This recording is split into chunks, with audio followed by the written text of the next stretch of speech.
Yeah, never easy to play first round here at home. So yeah, very happy that I got through it. Was looking like we're maybe heading to a third set, but happy that I got to squeeze it into two set, and happy with the way that I competed, and yeah, happy that I'm through.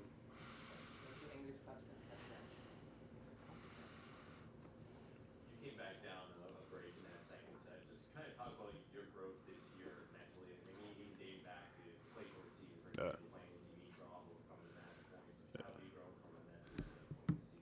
yeah, I mean, tennis sometimes it's pretty crazy the momentum switch that you see throughout a match. So yeah, I mean things were looking really good, especially after the first set.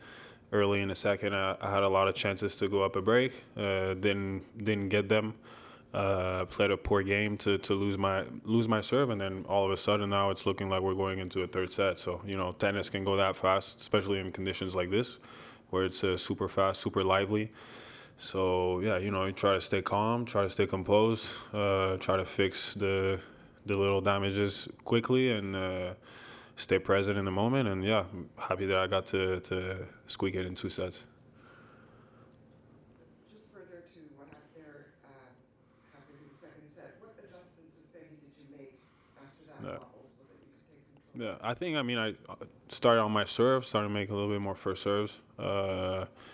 Started to get my legs going a little bit more, a little bit more energy, intensity. I was a little bit flat in the middle of the second. So, just going back to my college days, energy, intensity, things that you can control. And slowly my game came back.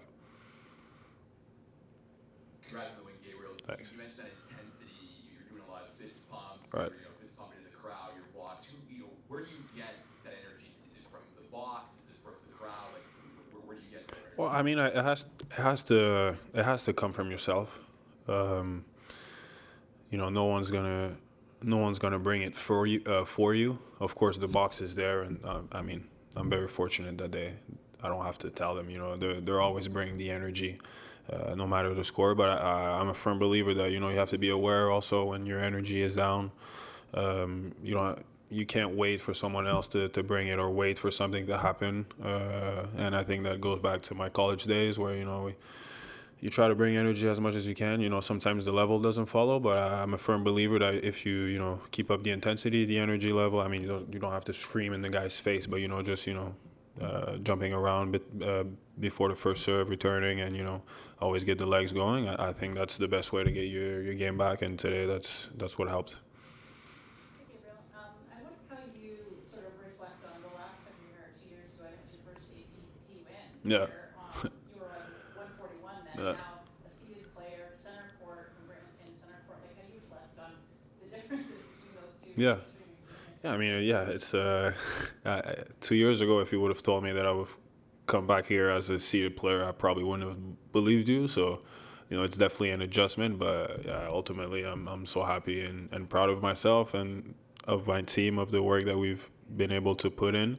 And yeah, I mean, now the tables have turned a little bit. Now I'm expected to perform well here. So, the preparation is a little bit different.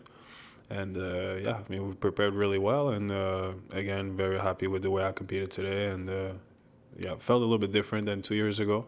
Feel like you have a little bit more to lose, but no, I've got great support from the crowd, and yeah, happy that I got it done in two sets. Gabriel, your on-court style is sharp, is confident. Do you see fashion as an extension of your mindset on the court? Yeah, for sure. I think fashion on and off the court is a great way to express yourself. Uh, Now sometimes I don't have a say in my outfits. Kind of have to wear what Adidas tells me to wear, but they've been coming up with some great fits over the last 2 years, so I can't complain with that. But yeah, sometimes I rock the headband, the leg sleeve. Now it's more for injury prevention more than anything. But I've got some pretty good feedback about how it looks, so I might pull it out a little bit more often than not. And yeah, I mean, I think also it's a good way to market yourself and make yourself a little bit more marketable. So yeah, I'm just trying to make my agent's job a little easier. I hope so. that you've got this first one out of the way, what do you think you're capable of this week? Yeah, like I said, I think the first rounds are never easy. So very happy that I got through it, and now, I've got two potential tricky opponents. Gabriel Diallo that I played earlier this year, and we had a war in Hong Kong. I think it was 7-5 in the third, in conditions that are really similar to here. And then obviously on the other hand, you have Taylor, who's number 4 in the world, who I just played against in Wimbledon and produced arguably the best match that I've played. So I think regardless of the outcome, it's going to be two challenging matches.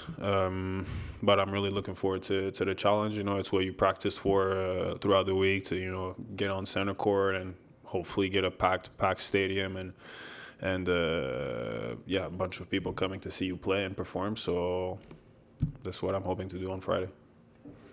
Yeah, you mentioned it, pardon me, twice about first rounds being difficult, particularly in front of a home crowd. Yeah.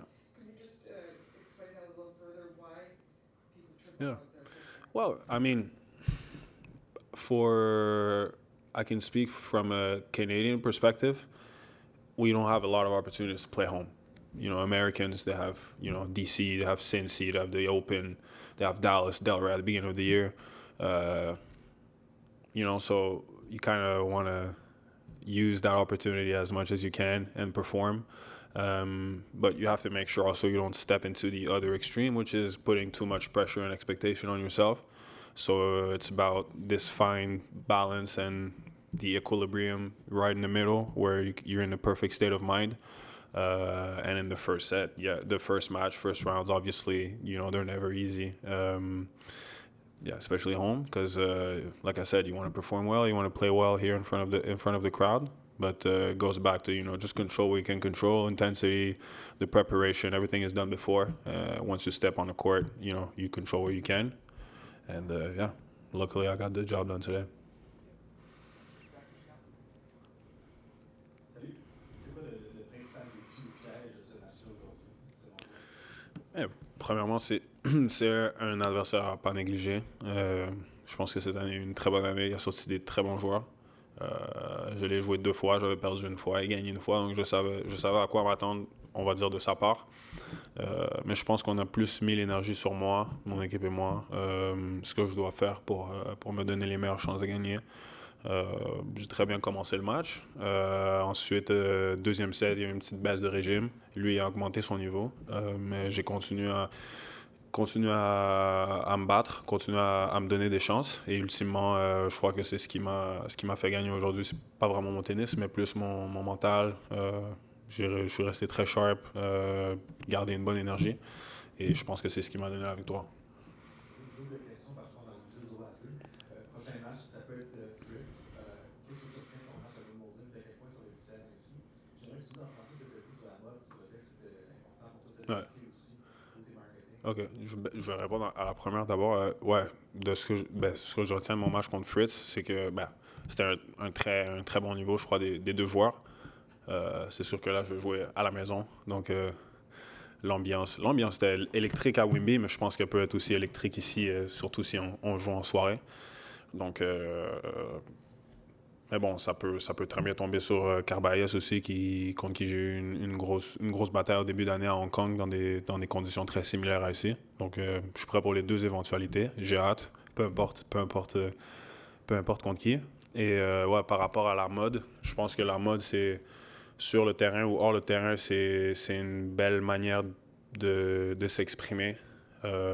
Pas avoir peur de tenter des choses, même si peut-être c'est pas élégant ou beau, mais je pense que c'est une manière à moi de m'exprimer. Des fois, je mets le bandeau, des fois, je mets le leg sleeve. Le leg sleeve, des fois aussi, c'est pour prévenir des blessures. C'est la mode, c'est quelque chose que j'aime beaucoup. Un jour, si je pourrais avoir la chance d'assister à un runway show, ça serait mon rêve, mais bon, ça c'est pour une autre fois.